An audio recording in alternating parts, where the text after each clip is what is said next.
Mark Miller was 48 years old, living and working in Rockford, Illinois.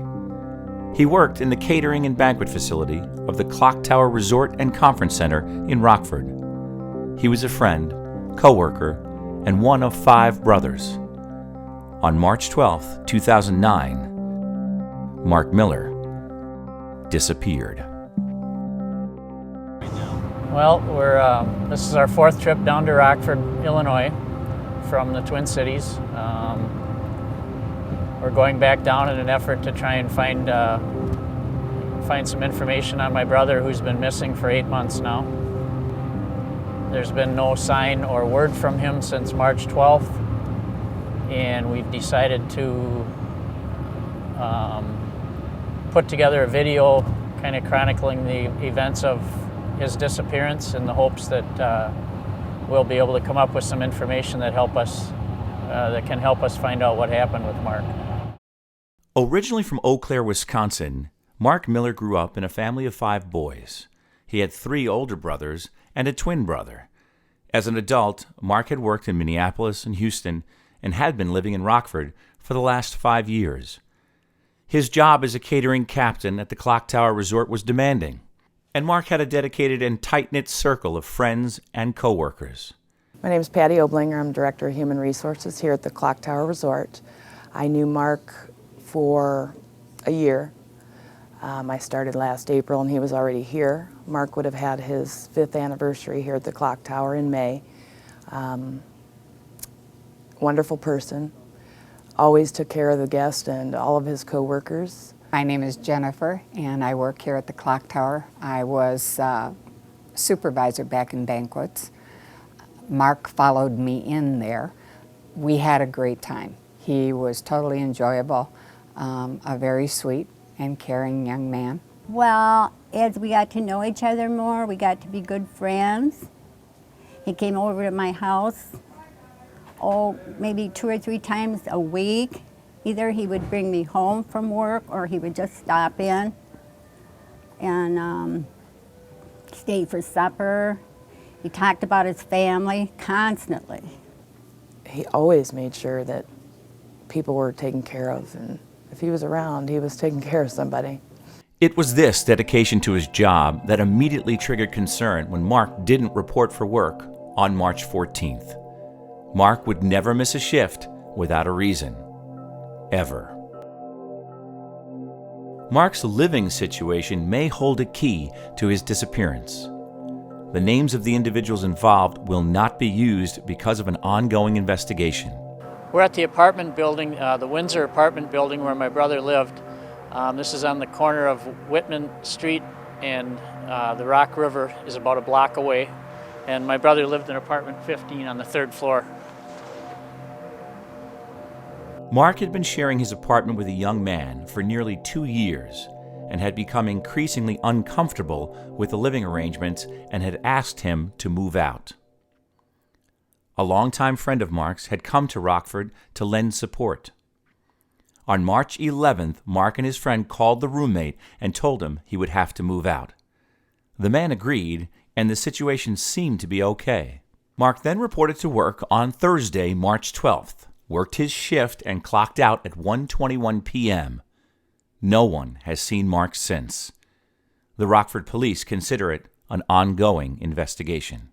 At this point in the investigation of the disappearance of Mark Miller, who disappeared on or about March 12th of 2009, it was reported to the Rockford Police Department on March 15th of 2009 that he was believed missing at the time. At this time, no evidence to indicate foul play, but this is never ruled out until a conclusion to the investigation. After Mark's disappearance, searches were organized on 2 separate occasions with no significant findings. Police had also done a search of the Rock River. Family and friends must consider all causes for Mark's disappearance, including the possibility that Mark may have taken his own life.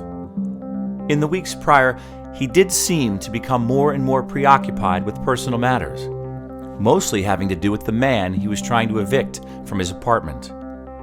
But even considering the personal issues, there are factors that raise serious questions about the circumstances surrounding Mark's disappearance. We're now standing near the Whitman Street Bridge, which is in close proximity to my brother's apartment building, just a block off the river. When the police thought there may be a suicide involved, we found it strange that my brother's car would be found about a mile north of here, near the Auburn Street Bridge. It didn't seem to make sense to us that if he were going to take his own life by jumping in the river, that he would drive his car a mile north and jump off a bridge instead of, a bridge that's right a block away from his apartment building. Mark lived at the Windsor Apartments on the corner of Whitman Street and North Main Street, just 1 block from the Whitman Street Bridge. On the morning of March 14th, residents on the 1900 block of North Harlem Boulevard notified police of an unfamiliar vehicle that had been parked there since early Friday morning, March 13th. The vehicle was a silver Chrysler New Yorker. It was Mark's car, 1.5 miles away from his apartment. This is the location where my brother's car was found after his disappearance. It's parked about as far east on Harlem Boulevard as it could legally be parked without being where it shouldn't be. We're hoping through this videotape that someone in the neighborhood where my brother's car was found may remember something, or may have seen someone dropping off the car or seen someone leaving the area at the time the car was left there. Along with the mystery of the location of Mark's car is the question of a small briefcase that Mark kept with him at all times, holding his important personal documents. Those close to Mark knew that he always kept it with him, often in his car. Some have said that Mark kept it with him to prevent the man living in his apartment from accessing his personal information. That briefcase has never been located. And that led to another troubling question. I think there are some coincidences that weigh heavy on my mind as far as a breakup with a current roommate, that roommate subsequently moving out of Mark's apartment, basically disappearing from any contact. We haven't, when we got together as a group of family and friends to search for Mark, this individual didn't show up and wasn't a part of the search, and it just seemed very odd to me that someone that had lived with Mark for as long as he did wasn't willing to show up and help look for him.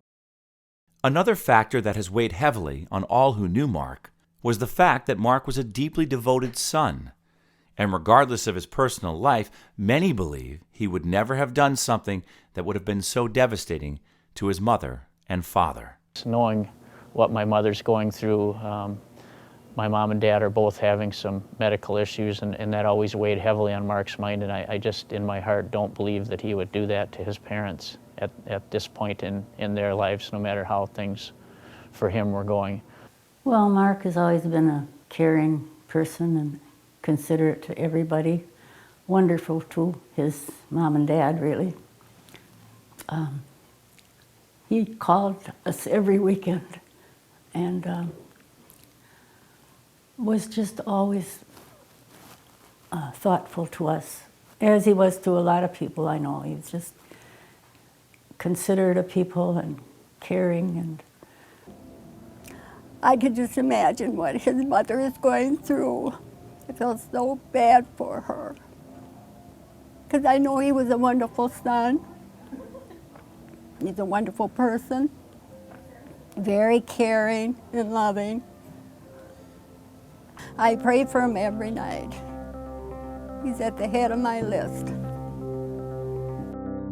If you have any information on the disappearance of Mark Miller from Rockford, Illinois, on or about March 12th, 2009, or had seen anyone involved with leaving a vehicle in the morning hours of March 13th, 2009, at the 1900 block of North Harlem Boulevard in Rockford, please contact the Rockford, Illinois Police Department